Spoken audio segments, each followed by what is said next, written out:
Hello, everybody, and thank you for joining me today. It's Allan Laboucan with the Rocks and Stocks News Show. Today, we have one of our sponsors on the show in Sokoman Minerals. Last week, we had an interview because the company had an update from its key project, which is the Moosehead project in Newfoundland.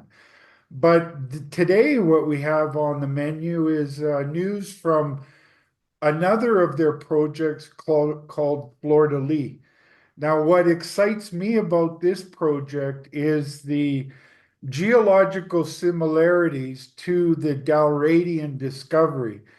For those that have been following my reports for a long time will know that Dalradian was a fantastic pick that I caught early in its exploration success at about 25 cents a share, and it ultimately went on to be a huge winner, and I covered it all the way to the takeover of the company. And so when I start hearing similarities to Dalradian, it has a soft spot in my heart, and I pay attention. And that's what Fleur de Lys Gold Project in Newfoundland has. So, Tim, thank you very much for coming on the show to talk about Fleur de Lys. Well, thanks again, Alan. It's been a week since our last chat, and a lot has happened. And yeah, I'm very keen to update the public on what we've been doing. Unfortunately, we won't have any assays in this press release, but I think it was definitely worthwhile to get on and just kind of get an update out there about what we've done so far, what we're seeing. I've got some pretty cool pictures of core. Again, you can't tell by looking at rocks, as you are well aware. Sometimes it's the ugliest rocks that give you the nicest smiles. But I think there's going to be a couple of surprises in here. Again, Alan, the history of this project is basically no drilling. We've got over 1,300 claims. We've trimmed it back a little bit, but one historical drill hole on this entire property for gold, and we drilled a hole quite close to it because the core is not available for viewing or resampling. It's lost somewhere. But that's fine. I prefer to have my own fresh core to look at there. And yeah, we see apparently what Noranda saw back in the day, and hopefully we'll get something on paper matching or bettering what they got there 36 years ago. In fact, was when they drilled the hole, 1988. Well, what stands out to me on that project right off the hop is the geological similarities to Dalradian. Also, you touched on something there in that it is very underexplored, only one hole into it. But thirdly, what really excites me is the sampling that you've done at the surface and found pristine gold grains at the surface. In these orogenic gold systems, if you're finding pristine gold grains at the surface, that's something you want to sink your teeth into. And I want to talk about all of that, Tim, but before we get into that, Dalradian is in Ireland. It's a long way from Newfoundland today. Why don't you tell us a little bit about why the Dalradian analogy is so important? Well, Dalradian is, in fact, the largest undeveloped gold deposit in the Caledonian Appalachian Mountain Belt, which stretches all the way from the UK through Newfoundland and down into the eastern seaboard. And currently sits at about, I think, 6 million ounces and open. I think the resource is only down, I think, to 400 meters, Alan, and it's drilled down to, I think, 800. So what the true resource there is obviously yet to be told. But so anyway, yeah, a couple of years ago, we were thinking that there's more opportunities in Newfoundland than central Newfoundland. With all due respect to our Moosehead project and obviously others like Oh, is oh, an there you area are. that's a lot of historical mining has gone on here, and currently under some very intensive exploration for gold and copper as well. The Rambler mine is only probably 10, 15 kilometers away from our property. Uh, so it's a brownfield area more or less, but the unique thing about the Baver Peninsula is that it's almost split in two, with the Ordovician geology on the east side and the older Dalradian aged rocks on the west half. And again, it's really surprising how little work has been done over there, even though Curranault has been known for a number of years. So anyway, I like this slide because it's got Fleur de Lys on it, and basically the Baver Hold on a Highway. second there, Tim. Yeah. Apparently, I interrupt you too much during our conversations, and I'm never going to apologize for that, Tim, because you, as a geologist, can go off on a tangent. You're not the only one, and we also have to be respectful of the investors out there. And when you were explaining the similarities between way over in Ireland and Newfoundland. You did it in a geological sense, and I think it's better to maybe break it down to a little bit more of investor speak than geology speak there, Tim, because they may not understand what has happened in geological time that makes this so important. Yeah, well, again, and apologies, and yes, I do tend sometimes to wander off into geospeak without even realizing it. But yeah, clearly the Baver Peninsula is an awesome area for companies like ourselves. There's been over 100 years of mining here, and still mining ongoing, and obviously mining in the future as well, we hope. So anyway, just an idea as to where this is. The Baver Peninsula is this kind of blocky chunk of the north coast of Newfoundland right here.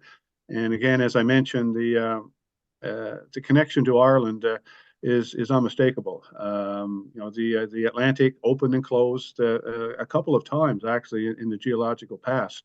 And so once upon a time, we were much closer to Ireland than we currently are now. And as you can see here, this is very rough geology, but you can see that the location of Curranault and Fleur de Lys, basically they're in identical structural settings. They're close to the continental margins of both sides of the Atlantic, and both are mineralized. Now, clearly, Curranault, is a developed mine practically, whereas Fleur de Lys is kind of just in its infancy, and we hope to change that in the coming weeks and months and years, hopefully. So, And in the sense of an orogenic gold system, folks, what you need to find these kind of deposits is you need very old rocks.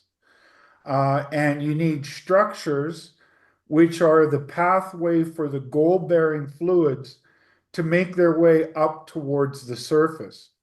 So what Tim is describing there in a geological sense is that at one time, Ireland and Newfoundland were basically right together. And they had those very old rocks that have been split apart over millions and billions of years. But the keys are the age of the rock and the structural story for making an orogenic gold discovery. absolutely, structure is key. The rocks really are there just to hold the gold and the veins and everything else in place. It's the structure, really. Absolutely, Alan. That really is the most important kind of key element, if you will, in terms of the formation of gold deposits. You're generally not going to get gold in rocks that hasn't had something happen to them in the past. So, And and now sometimes another point that I want to make for the non-geologist out there, and what really gets me excited about this project is that orogenic gold systems have very deep roots, okay? And often what you see is that there is a zonation of grade. So when you're at the top of the system, you get the lower grade. As you move closer to the heat engine, or the source of where that metal gold bearing fluids came from, you get increased grades. Now, why Fleur de Lys is so exciting to me is that they're already seeing visible gold at at the top of the system, the surface, which is very exciting when you think about where you are in that zone of an orogenic gold system, because right at the surface you're finding visible gold. Yeah, and again, that's just I think the attraction of Newfoundland is that you can still find prospects with visible gold in them right at surface. It's stunning, and we've always commented that Newfoundland has long lagged the rest of the world and the country and Canada in particular in terms of its people looking for gold here. They've been coming here for copper for 150 years.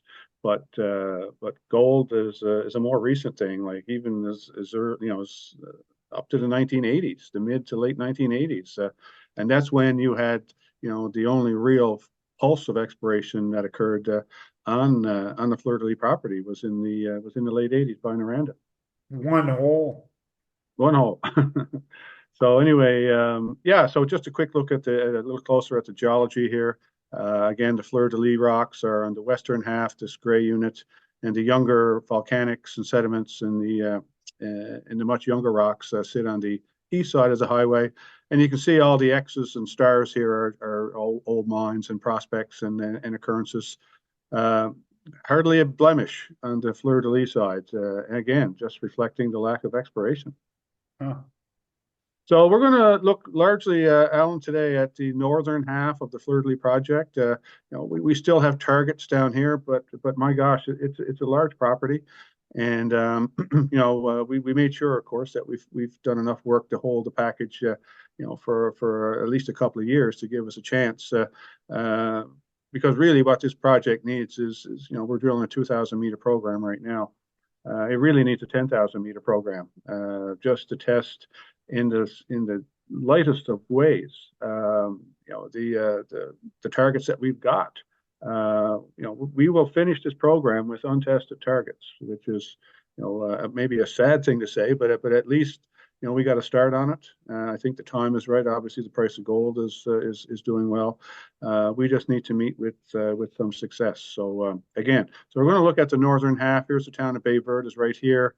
You can see the highway network cutting through here, and here's the highway that basically is the dividing line geologically on the Bay Verde Peninsula with the Dalradian rocks on this side, older rocks, and the younger volcanics and sediments in the Paleozoic sequences on the east side. Sorry for the geology there. And also to make it less geology speaking, the contact of the old and the younger rocks is often a pathway for the gold-bearing fluids as well.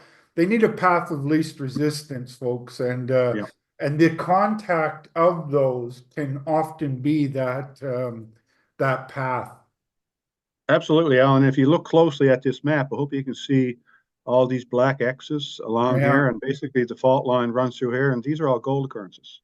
So you're Okay. absolutely right. I mean, this crack, has brought gold to the surface, and what we're hoping is that it's pushed some of it into the surrounding rocks in adjacent splays and faults. Typically, you don't get, like in the Abitibi, you don't get the big mines or really any mines on the actual Destor Porcupine Fault. The Right. mines are actually in splays that are secondary structures off of that. So and we're butted right up against the fault. So we're right at the perfect juncture, if you will, to capture hopefully a structure that's got some gold. Time will tell, obviously, if we're successful in that. So. Okay, so back to the maps again. We're going to look at the northern half here. And this is map I've used quite a bit, but this is the northern half of the property here. And what you see here is the red dots, I think, are all till anomalies that have more than 200 grains, which is 10 times background. And, that's a significant anomaly. ODM, overburden drilling management, determined that at 20 grains is background here, and 200 grains therefore is 10 tons background, which is strongly anomalous. So And when you mention that ODM name, not a lot of people may know that name that are regular investors. But having spent a lot of my career in diamond exploration, I worked extensively with ODM. And ODM is extremely talented at processing surface sampling and extracting the important stuff from that. In this case, when you talk about 200 grains per sample, that's quite impressive, and especially when you consider the count of pristine gold grains in there, because that suggests that this is not, the gold grains have not been moved from a long distance away, that the source is in close proximity to those pristine gold grains. absolutely, and just another commonality, actually. I'm glad you brought it up. With current alt and the Dalradian is that the gold over there is really really fine. It's in fact they rarely see visible gold at current alt. So it's and in fact we panned some when we were over there, and it's that small. Some of the grains actually float. The surface tension allows it to Holy, float, and that's a wow. common feature of the gold grains that we see. That they're all sub-millimeter almost. In fact, so another commonality with the Dalradian sort of scenario working in our favor here. But So then the you area, can look at those fine grains in a under a microscope, and you can see if they're rounded or if they're angular. And those angular grains are what is called a pristine grain. And when you have transport a long distance from the source, you'll have more rounding of the grain. Those angular pristine grains tell you that you're close to something great there, Tim. absolutely. So the drilling program that's currently underway, Alan, is basically focusing on this kind of couple of clusters of till anomalies here. We will be poking a few holes up and around these areas here. We've got some sniffs in rocks as well as gold in the tills. So Tim, we'll be what's poking. the difference between the red circles and the yellow? I think yellow is 50 to 100 grains, and I think red is greater than 200. So as you can see, folks, in that red uh, um, area there is a lot of red and a lot, no, down the red where yeah, exactly. Look at all the concentration of grains of gold down in that area is quite impressive. Yeah, it's definitely a hot spot and an obvious place to start drilling again. So yeah, cross your fingers.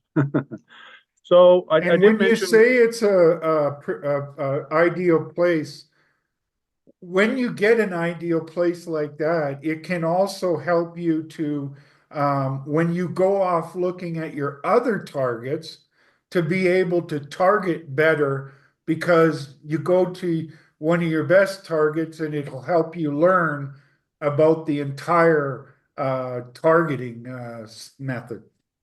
that's right. So what we're looking at here is a compilation of both historical work and some highlights from our work over the past couple of years. And this is a grid that Naranda put in over an area where they had actually found two gold occurrences. One of them is, you can see this red star right here, and this red star right here marked AU. Now they're offset a little bit in the government mineral occurrence data system. They do give a margin of error, plus or minus, I think, 50 meters or something like that. So, in fact, where these should be is actually over on these, closer to these squiggly lines, which are inferred structures, and as well the colors here, the yellow colors here or the orange colors here, are actually VLF contours. So there's also some conductivity here, which suggests these are graphitic, and we're seeing graphite and or some disseminated sulfides. We're seeing disseminated sulfides. So and you can see here, there's a very strong correlation, and in this map here, the circles are actually gold values, with of course red and the larger dots being I think anything over 4 grams, I think, like that, something of And that all of magnitude. them are sitting virtually right I on the know. Yeah, structures. exactly. So this is where Noranda drilled their one hole right here. There's the collar right here, and they went out to test. And the blue and the red here, the little dots here, are basically IP anomalies, basically looking for sulfides. And they did get some gold. Like I said, it's unfortunate that the core isn't around that we can actually look at it. But again, the reason why we basically duplicated that hole, I think that was our hole 9, tested this here. So most of the holes we've drilled would fit, say, in this kind of area here, Allan. We did drill, this is about 1.3 kilometers in length here, their grid. And basically, yeah, Golden Bull sits off the north edge, so they wouldn't have seen it at the time that they were in here. They did report a couple of float samples in this area here with up to 2 grams. I see 1.7, 2.1, and I think a 3.0 here. And of course, up to here is where we get Golden Bull with up to 9 grams and and a whack of boulders. There's over 30 boulders here that Wow. we found. So it's a nice little field. And again, and one of the things that I mentioned in the press release in my comments was that Golden Bowl, the prospect itself is actually a boulder field, which basically means we don't actually see it or have not yet seen it in outcrop. Okay. One of our 4 holes that we put into this area did nick a little vein that kind of looks like it, but not exactly the same. So, and clearly we didn't see anything, the scale or size of the float that we're seeing around there. And these are all very angular. So we're Ah, in the there you ballpark. go. So We're in the ballpark. that's what I think that investors should be aware of is that again, boulders are similar to your gold grains. The farther they are away from the Yes. source, the more rounded they are. And the closer you are to the source, they're more angular. Yes. And so finding a boulder field is one thing. Finding that it has the angular boulders telling you that the bedrock source should be close. That's right. Yeah. So I mean, there's still large sections of this VLF anomaly, and obviously it runs off the map in both directions, north and to the south, where we don't have any drilling yet. I mean, you have to pick targets at some point and roll the dice. And so we've drilled 1 hole here, we've drilled 1 hole here. I think we've got 1 or 2 holes here around this stuff here, and 4 holes here, and we've got 4 holes probably 2 kilometers to the south of this.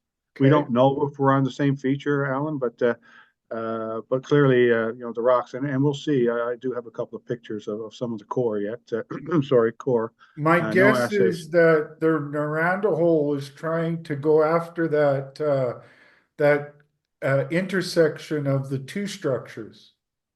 And one of my favorite spots as well. And as you'll see, we did get a structure. We did get some veining. Again, there's no visible gold that we know of in this part of the system. But like I said, we don't have any assays back yet. So the jury's still out on that. But I like our chances to get something. And if I get any encouragement at all, um, as you were pointing out, these orogenic systems can have very deep roots. And you're not always fortunate enough to have high grades at surface. Maybe this is an area where we have to chase it a little bit. But if I get any smoke here at all, I'll be pretty happy. Yep. So the next slide will be basically just an expanded kind of area around this slide. So that Noranda grid would be kind of an area like this here. So these holes here would all fit on that on the Noranda grid. So we're looking at that, but obviously in a more expanded area. So Zoomed in. these are Okay. the other 4 holes that I was talking about that we drilled way to the south. So I mean, if you wanted to use your imagination, you could say that this is a structure here, Yep. and that's actually what we tested was a structure. We did see a nice quartz breccia at surface.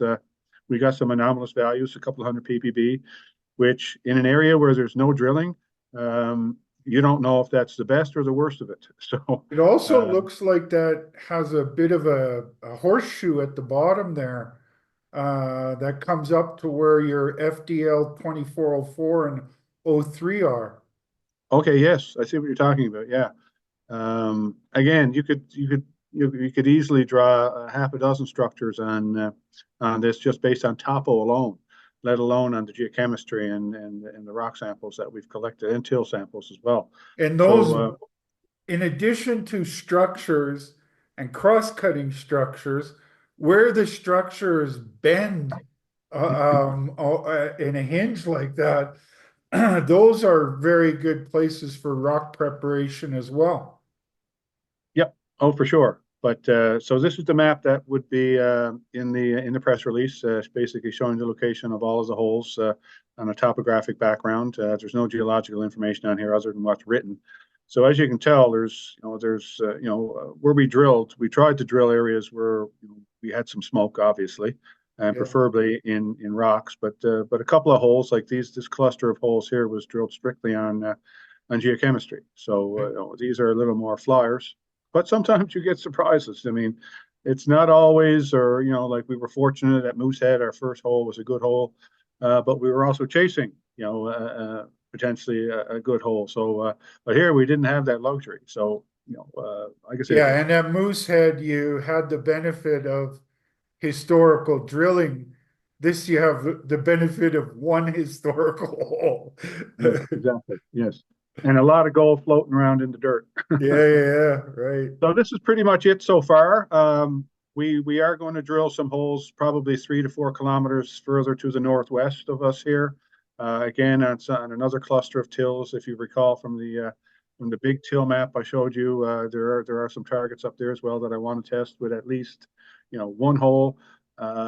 Just we also need to do it up there to get some assessment work, so we can keep the claims in good standing as well. So, but anyway, so here we are. Here's the drill set up on our first hole. Very significant milestone. The first hole for us for this project, and indeed really for this area, the first hole ever put into these rocks. So yeah. So I did mention hole Ooh, one was testing a breccia zone we saw at surface, and this is what we got about nice, 40 meters down the hole. some nice quartz in there, Tim. Some very nice quartz, Allan, indeed. And we are seeing little bits of sulfide, not a lot, but you don't need a lot. Sometimes just 1 or 2% sulfide is enough to basically trigger gold to drop out of solution, back in the day, and basically form in these quartz veins. So yeah, we got a nice zone. Here's 40 meters, and that's 1.5 meters, 3 meters. So almost 4.5 meters of core. And of course, because it's in a vein, we always sample our veins and specify a metallics sieve process, because I don't want to leave anything to chance. And as you know, when you send in a sample of rock, only 30 grams of it gets analyzed. So at least with the metallics method, anything that's significant, anything that's heavy or dense or metallic in the sample gets assayed. So there's less chance to leave gold behind and not know it. So again, very nice looking quartz. It's vuggy, so it probably suggests high level, close to surface, because there's gas pockets in it. And again, at the lower contact, there's a nice shear zone here with some nice graphite in it. And so yeah, all the ingredients are here for a little gold to hang around. But again, these are the first holes, so I'm just looking for encouragement right now. And now I know investors probably would like to have a home run, and as would I. But in terms of moving forward, I mean, do I drill another hole around here? Is it worth it?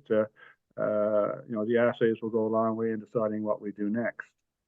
So yeah, I like that. Okay, hole 8, and I'm just going to flick back. I think I got the map here somewhere. So I'll show you now where we were. So hole 1 is right here. We just looked at that nice little breccia zone there.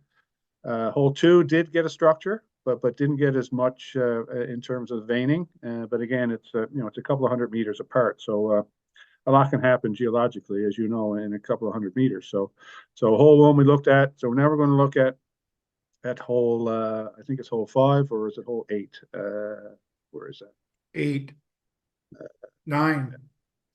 Hole eight, exactly. Yep. So No, now it's we're going to look 9. at. Sorry, jumping around here. Right up here. So a good kilometer and a half or so to the north, testing a geochem anomaly. So again, like I said, I like surprises, and here it is. Some beautiful quartz breccia, broken up rock. It's difficult to see because it's fine grained, but there is about 1 to 2% pyrite in these rocks. And again, these rows of core are 1.5 meters long. So there's 1.5 meters, 3 meters. There's over probably 3.5 to 4 meters of some nice looking rock that again waiting for assays. But if there is gold in this is a new discovery, right? This has no surface expression. What we were drilling underneath was a till anomaly, and I think a weak soil anomaly that Miranda had there. I think 30 ppb in soils. So again, I like surprises, and this is one of the surprises I was telling you about. So again, cross your fingers that we get something in this hole. And I mentioned that we had drilled a hole underneath, or right underneath the old Miranda hole at the showing that they had found. And again, I'll try and zoom in a bit here so you can get a better look at it. Again, no assays, but some really nicely buggered up rocks. Here's some nice milky quartz, and you can see here the rock is kind of ready to fall apart. It's sheared, it's busted up. There's been things happening to it. Here we're getting a little bit more darker rock, a little bit more graphitic content in this here.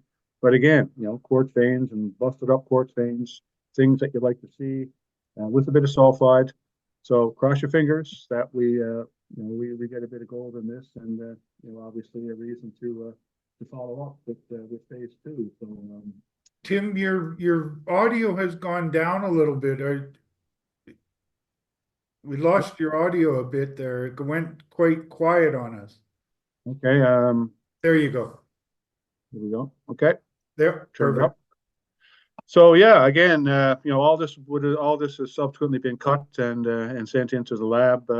And I did mention, I think, that the lab turnaround time has slowed down again. There's been a spurt of activity again in north and central Newfoundland, and the lab. There's only one lab in Newfoundland, so it gets all the work locally, most of the work anyway.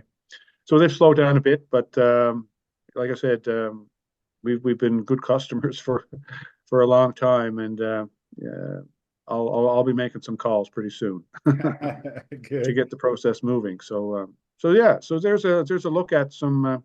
Just get back to normal viewing again here. When So yeah, when I look at that, Tim, I see that it looks a lot like you're at the very top of an orogenic gold system and you're just starting to touch into it. yeah. So, folks, please give the company a chance to do this exploration correctly. You don't just poke a hole and find the next Fosterville or Red Lake gold mine. It's a process of moving forward and moving forward. So, what can you really expect out of the very top of the system other than to see that it looks like you're at the top of a system that needs more work? Yeah, and again, and I mean, I'm not trying to set the table for anything here, but these are the first holes as well. So these are truly, reconnaissance type drill holes. Yeah. And So it's encouraging to see what you're seeing oh, there. Looks like oh, the theory abs is moving abs forward. absolutely, Alan. And the success rate, on a phase one drill program is pretty dismal, Yes.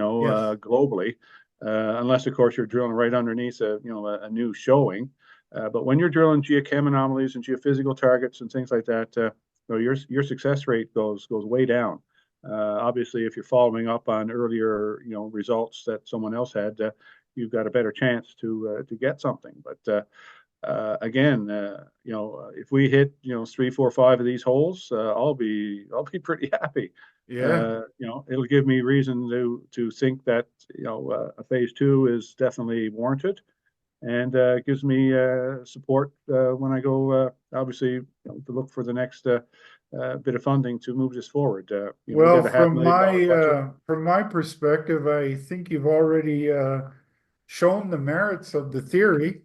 And Yes. from what I see, regardless of what the grades come out to be, this is a project that needs you to roll up your sleeves. Orogenic gold systems are not easy to figure out. And you're not going to drill a hole and find the next Fosterville or Red Lake mine, but what I see is very encouraging. Well, thank you, and I agree. Obviously, I have a biased opinion on that, but again, Well, I do we're look. too, and my bias is I like to be right, Tim. Well, I hope you are, and I hope we're lucky. I mean, you do need a bit of luck. You hate to pin it all on luck, but I mean, you do need a bit of luck in this business, and a little bit of skill, and obviously some good support from your programs in terms of anomalous gold and tills and rocks and soils and things like that. And but yeah, I mean, we will be doing more drilling at Golden Bull, just because the first 4 holes, didn't hit a home run. And I'll show you what it is we're looking for again, just to remind you. Woo! These are good sized veins, right? And Yeah. there's this stuff in them. So I mean, Wow. we haven't seen this yet. So I'm not giving up. We're So probably going to step to the north. So like I mentioned, there were some targets 2 or 3 kilometers to the north. In fact, I'll go to this next hold on slide again. before you Just do, Tim. Go back okay. there. So, Yeah. folks, we talked about some geological things earlier, and this picture actually shows what we're talking about. You can see there that the angular nature of those rocks. And also, if you look at the coarse gold, that's a pristine sample. It's not all rounded.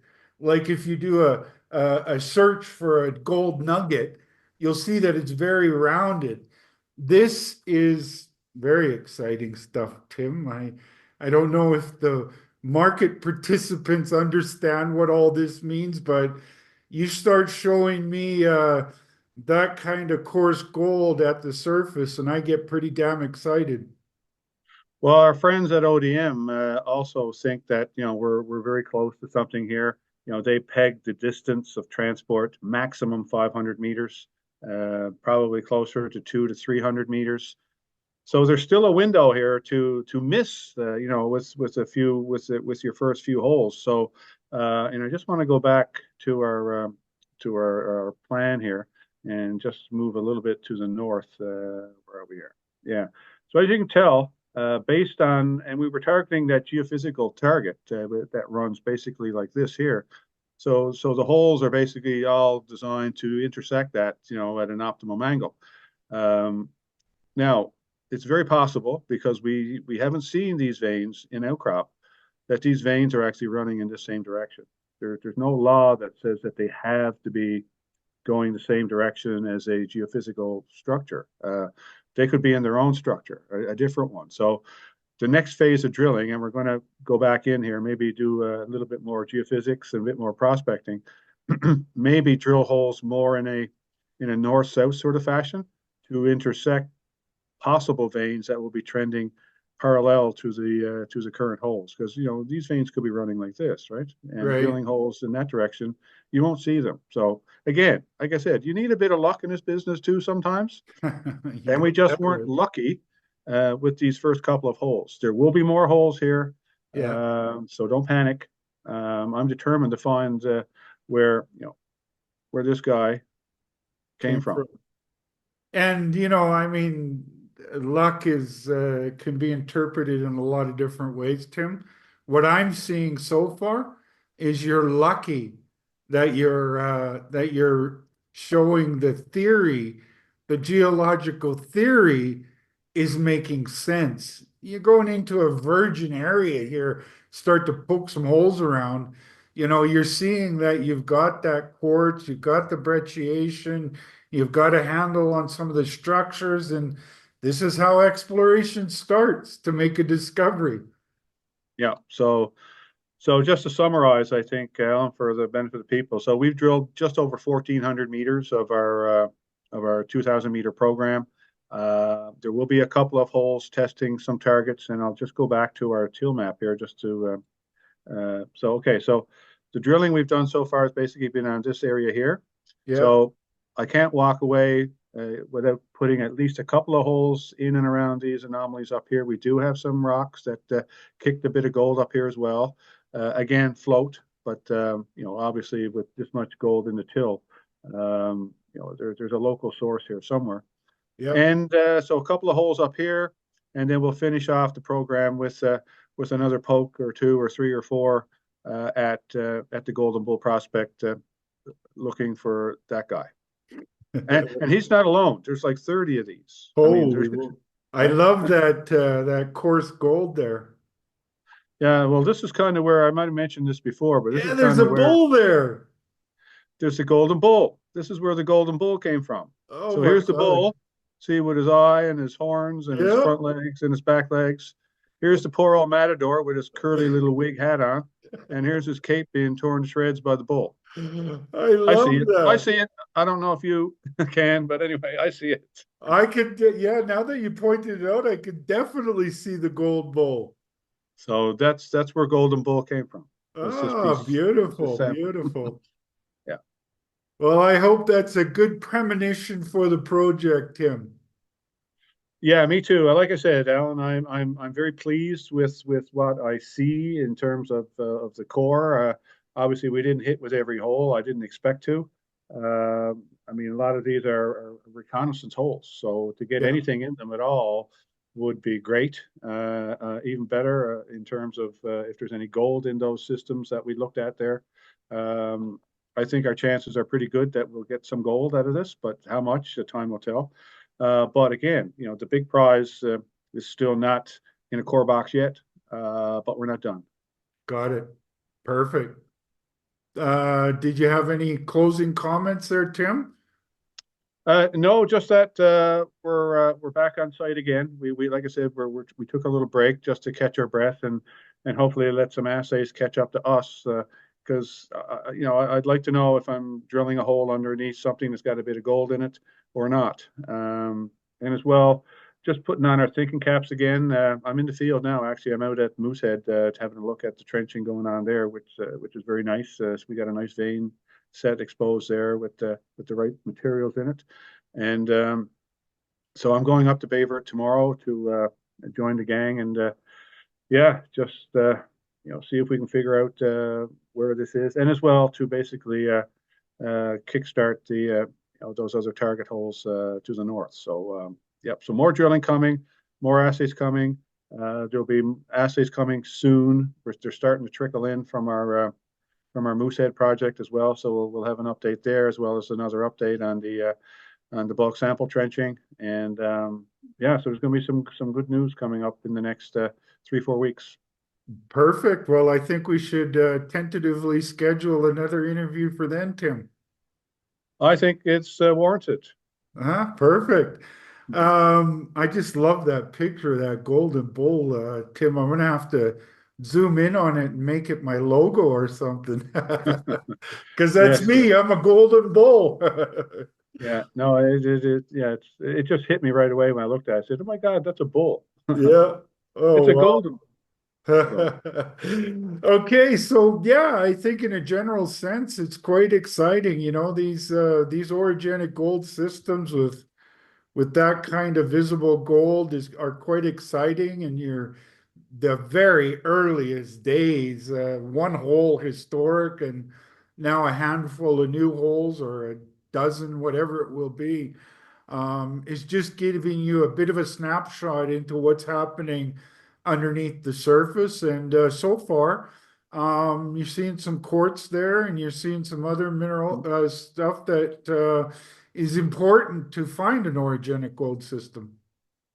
Yep, yeah, there's a bit of pyrite here. I don't know if you can see this here, but this material here is pyrite. So what Yeah. this is it's a cut slab off of this boulder here, Oh, and probably from right in around this area right here.